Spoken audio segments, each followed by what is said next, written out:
Namaste students. Today I'm here with a new English session, especially a poem that is prescribed in the syllabus Standard 10 CBSE board. The name of the poem is A Tiger in the Zoo, written by a poet called Leslie Norris. He's a poet from England, not only a poet but also a story writer.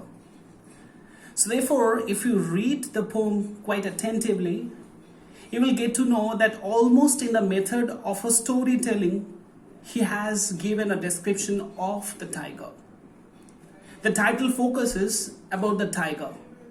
A tiger who is in a zoo. I'm using the word who because throughout the poem, the tiger has been personified several times. And the poem shows the pangs, the pathos of the tiger. The tiger is an animal of nature. It fits in nature.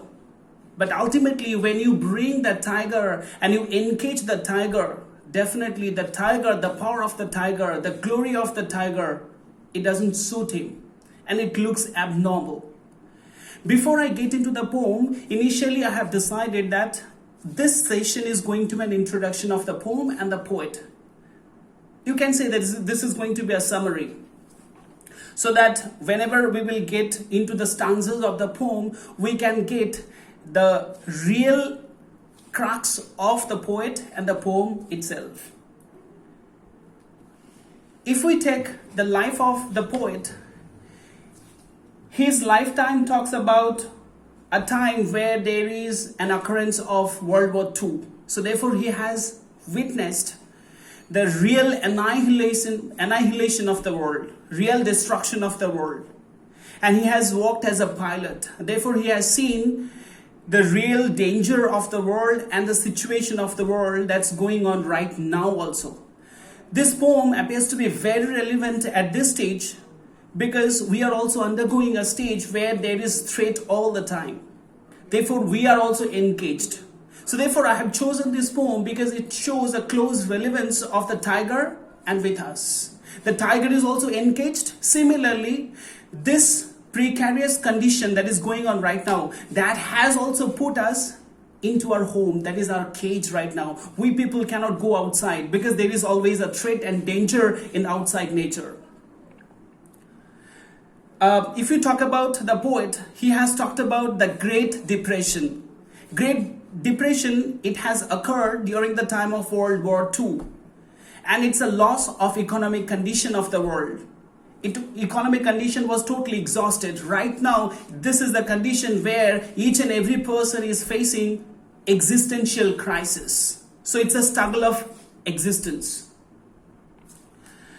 So therefore, the poem initially takes the tiger and it shows a contrast with human beings.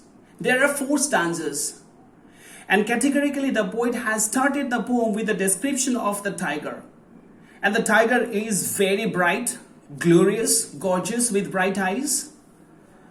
And this nature, this image of the tiger is very famous. Because tiger, we know that this is a royal animal in Indian situation. There is another poet, William Blake. He also talked about the real glory of tiger and the fearful symmetry. That's the phrase that he has used in that particular poem. Not only the British writer, because we have already talked about 2 poets, or rather 2 writers. One is William Blake, he is also from England, and another is the present poet. But if we take Ruskin Bond from our generation, from our tradition, he also talked about one tiger. The name of the short story is The Tiger in the Tunnel, where he has also mentioned the ferocity of a tiger, the dangerous tiger, and that is the caliber of a tiger. So whenever you approach to a tiger, you get frightened, you get threatened. That even though technically man is very sound, but when you stand in front of a wild beast like tiger, you are actually meaningless and helpless. So this is the condition. So it's not new that tiger is encaged and people are going there to see the tiger, because if you go in the open nature, you can see the real stamina and the real caliber of a tiger. and you cannot face a tiger. But when the tiger is engaged, so definitely you can see the tiger with a very close distance. That is what. And it gives us glory, it gives us entertainment. Therefore, zoo is very famous place. Especially, it is going to be an entertainment for the kids. To talk about more, here in this particular poem, The Tiger in the Zoo, the poet has focused, or rather the poet has shown a contradiction, rather contrast with the present situation, a tiger who actually fits in nature and the tiger who is already in the zoo. This concept again, it's not new. If you go into the phenomena of Rabindranath Tagore, he has talked about boner pakhi, khachar pakhi.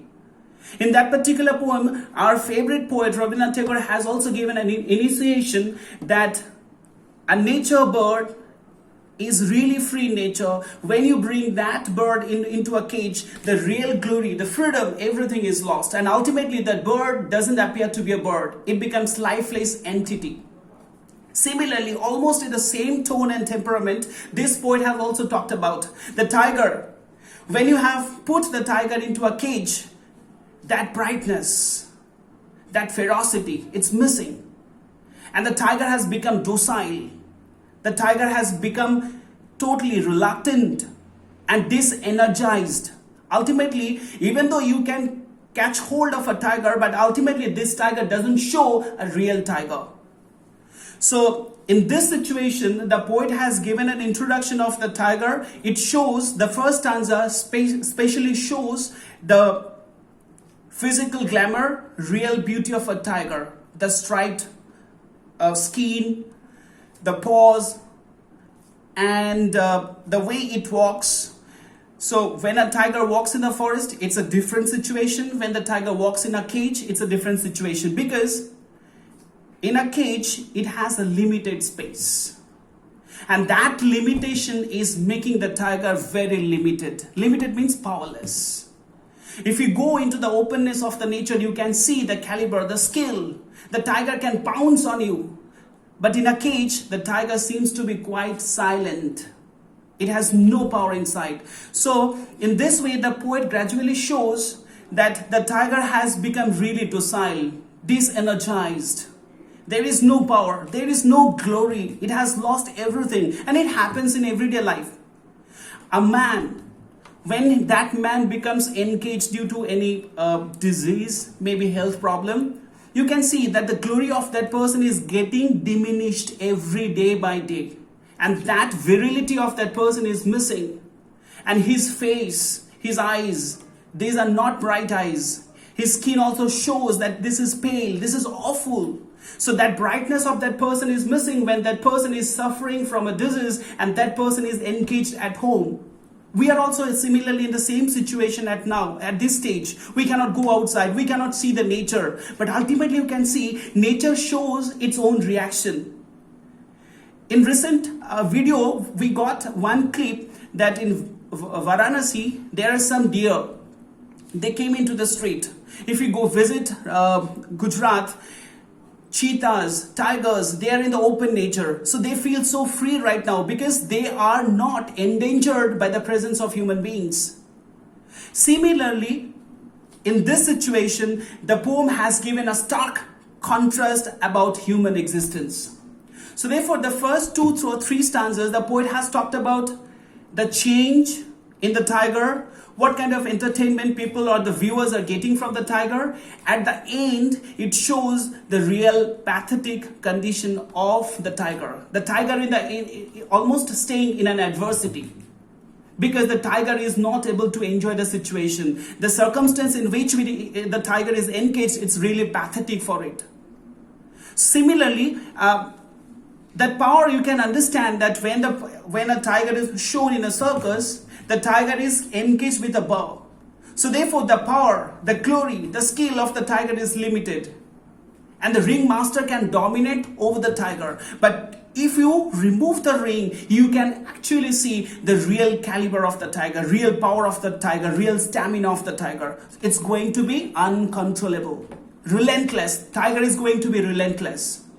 So at the end of the stanza, Especially the last stanza, the poet has given that indication to the readers. That you are looking at tiger from the perspective of a cage, but if that tiger becomes free, you can see the real glamour, the real charisma of the tiger. And the tiger is not habituated to listen to the sound of the patrolling car, to the noise of the street, because the tiger is quite habituated with the openness of the nature, where birds are singing, where river is flowing, this and that. It's a wonderful situation.